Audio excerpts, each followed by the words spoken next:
जय श्री राम कृष्ण मंदिर जगत गुरु हम भजन भागीरथी के विरल परवाह में आप सर्व आत्मीय बंधुओं का हार्दिक स्वागत है, अभिनंदन। सदा की भांति आज की नित्य सत्संग का प्रसंग है श्रीमद् भगवत गीता यथावत भाग 34। श्रीमद् भगवत गीता एक विश्व का एक अद्भुत और अदभ्य ग्रंथ है जो सनातन संस्कृति का निराला एक ज्ञान का अनुपम खजाना है। श्रीमद् भागवत गीता भगवान श्री कृष्ण के मुखारबिंद से प्रकट भई अर्जुन की जिज्ञासा से अनुरागी साधक अर्जुन है परम तत्व प्राप्त महापुरुष श्री कृष्ण पद पर प्रतिष्ठित। आज तो श्रीमद् भगवत गीता जयंती के रूप में भी मनाते आ रहे हैं सदियों से, तो वह भी मिक्ष शुक्ला एकादशी है। ये जयंती का पक्ष चल रहा है, तो हम श्रीमद् भगवत गीता का वाचन करते हैं। ओम श्री परमात्मने नमः। श्री कृष्ण वंदे जगद्गुरु। साकार स्वरूप भगवान विष्णु का हम भगवान श्री विष्णु की वंदना भी करते हैं। शांताकारं भुजगशयनं पदं नाभं सुरेशम् विश्वाधारं गगनसदसरं मेघवर्णशुभंगं लक्ष्मीकान्तं कमलनयनं योगिभिर्ध्यानगम्यं वन्दे विष्णुं भवभयहरं सर्वलोकैकनाथं परपं पारिजातं स्तोत्र वेत्रैकपाणि ज्ञान मुद्राय कृष्णाय गीतामृतदुहे नमः। हरि ओम।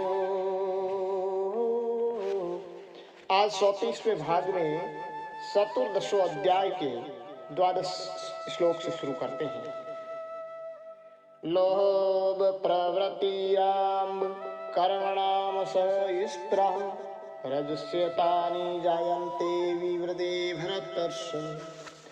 हे अर्जुन, रजोगुण के बढ़ने पर लोभ प्रवृत्ति, स्वार्थी बुद्धि से सकाम कर्मों का आरंभ, अशांति और विषय भोगों की लालसा, ये सब वृत्तियां उत्पन्न होती है। इस प्रहार लालसा। अप्रकाशो अप्रवृत्ति प्रमादो मोहो एव च तस्मेतानि जायन्ते विवृते कुरु नन्दन।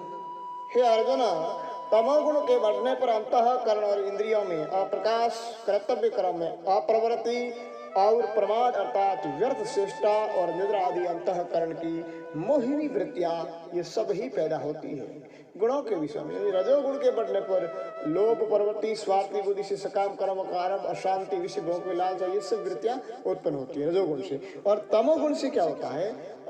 अंतःकरण जो है उसमें इंद्रियों में अप्रकाश होता है, कर्तव्य कर्मों में अप्रवृत्ति होती है, प्रमाद, व्यर्थ चेष्टा, निद्रा, ये अंतःकरण की जो मोहिनी वृत्तियां हैं उनका जो वो उत्पन्न होती हैं।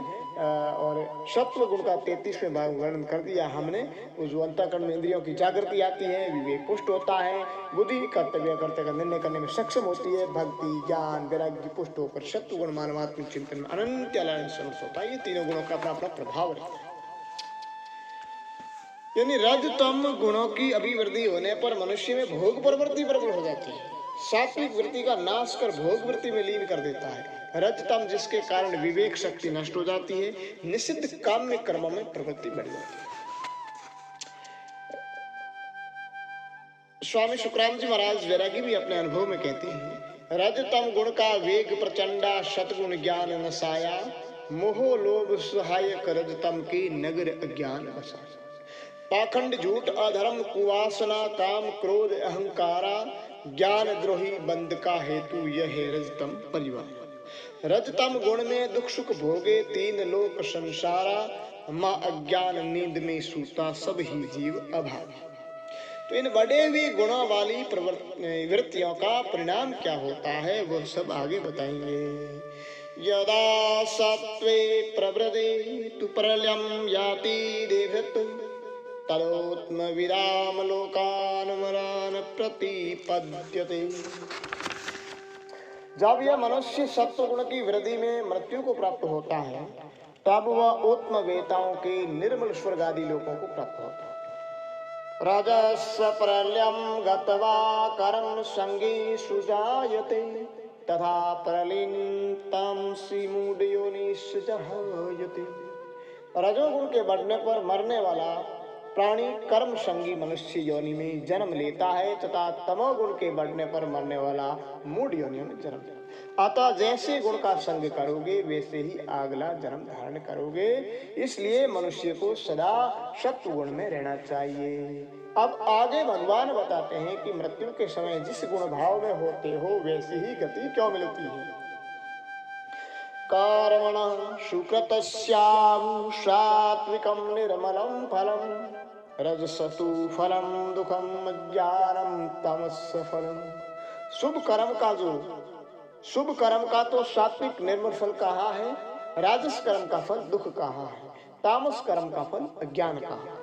सत्वा सत्यं यते ज्ञानं, रजसो लोभ एव च, प्रमाद मोह तमसो भवतो ज्ञानमेव च। सत्व गुण से ज्ञान उत्पन्न होता है, रजोगुण से लोभ आदि उत्पन्न होते हैं, तमोगुण से प्रमाद मोह उत्पन्न होते हैं एवं अज्ञान भी उत्पन्न होता है। उरधवो गच्छन्ति सत्वस्था, मध्य तिष्ठन्ति राजसा, जगन्य गुण वृत्तिस्ता, अधो गच्छन्ति तामसा। सत्व गुण में स्थित मनुष्य स्वर्ग आदि निर्मल ऊर्ध्व लोकों में जाते हैं। रजोगुण में स्थित मनुष्य मध्य लोक में ही पुनर्जन्म को प्राप्त होते हैं। तमोगुण की वृत्ति में स्थित तामस पुरुष अधोगति यानी कीट, पशु, नीच योनि, नरक लोक में प्राप्त होते हैं। अर्थात तीनों ही गुण उनके कार्यबंध का हेतु है। एक स्वर्ण की बेड़ी है तो दूसरी तांबे की, तो तीसरी लोहे की है, परंतु तीनों ही बेड़ियां हैं यानी बंधन है। न अन्यम गुणे भयं प्रतारम यदा दृष्टानुपच्यति, गुणे भयच्च परम वेति मदभावं स्वधिगच्छति। जिस समय विवेकी मनुष्य तीनों गुणों के अतिरिक्त किसी को कर्ता नहीं देखता, अपने को गुण अतीत अनुभव करता है, उस समय मेरे सत्य स्वरूप को प्राप्त हो जाता है। गुण परिवर्तनशील है और दृष्टा यानी आत्मा में कोई बदलाव होता नहीं है। वह अज्ञान ब्रह्म भूलवश गुणों से संबंध जोड़कर स्वयं को कर्ता मान बैठता है, तब वो बंधन में फंस जाता है। परंतु विवेकमान विचार पूर्वक साधन बदन से ये जान लेता है कि गुण जिनसे प्रकाशित होते हैं वह मैं स्वयं हूँ।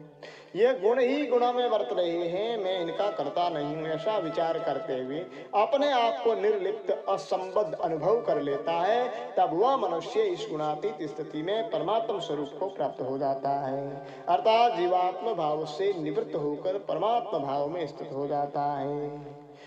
स्वामी सुखराम जी महाराज कहते हैं, गुण प्रकृति माया खंडित पुरुष अखंड अजोरी, यही विवेक वेद संत पाके यही निज निश्चोरी। हरि